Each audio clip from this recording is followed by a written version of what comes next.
લગન પહેલા તારા ઇન્સ્ટાગ્રામ માં બાયોમાં મેં જોયું હતું તો ફૂડી લખેલું હતું. આ લગનના 4 વર્ષ થયા એવું તો મને કઈ દેખાયું નહીં. ફૂડી બુડી તું છે જ ને, તારું સુખ ચેન તો બધું ખાઈ ગઈ.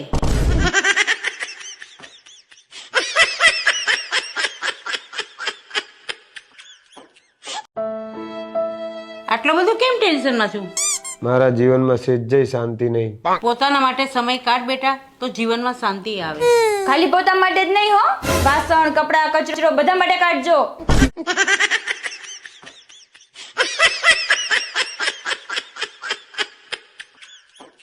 આ શિયાળામાં આમ શું વધારે ખવાય? મેથી ખવાય, મેથી. ખરેખર મેથી વધારે ખવાય? હા ખવાય ને, ધરાઈને ખવાય. બસ કોઈની મેથી મરાય નહીં.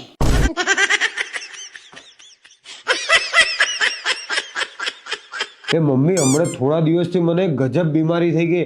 આ કંઈક બોલે ને તો મને સંભળાતું જ નહીં. ભગવાનનો પાડ માન એને બીમારી નહીં, વરદાન કહેવાય.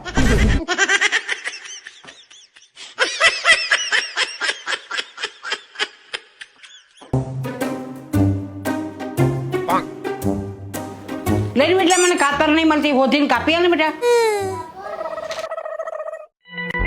કાતર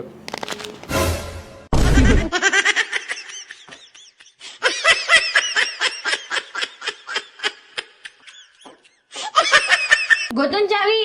અલી ગોતો શાંતિ રાખ ને. ગરુડી હે. ગરુડી થી કોણ બીવે? હું નાની હતી તો ભૂત થી નહોતી બીતી. તો ઘરના સભ્યથી કોઈને બીક ના જ લાગે ને.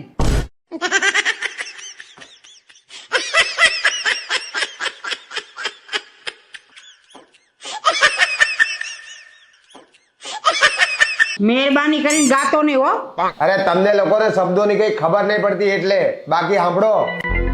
ના ઉમ્ર કી સીમા હો, ના જન્મ કા હો બંધન. આમાં કવિ શું કહેવા માંગે તમને ખબર હે? કશું નહીં, વાંધો મરી એના કરતા ગમે ઈ ચાલશે.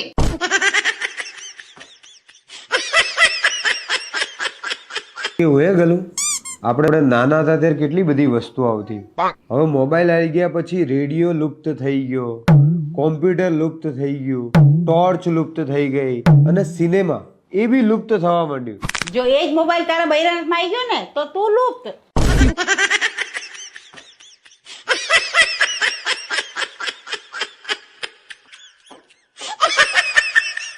વિજય, માની લો કે કદાચ મને કાંઈ થઈ જાય કે કોઈ મને કિડનેપ કરી લે તો તમે શું કરશો?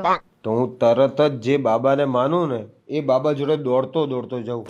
તમે મને એટલો બધો પ્રેમ કરો છો કે એમની પાસે રસ્તો કઢાવવા જશો? ઈ બાબા જોડે એટલે જ હશે, બાબાને કેવા કે બાબા તમારી કૃપા વરસવાની ચાલુ થઈ ગઈ.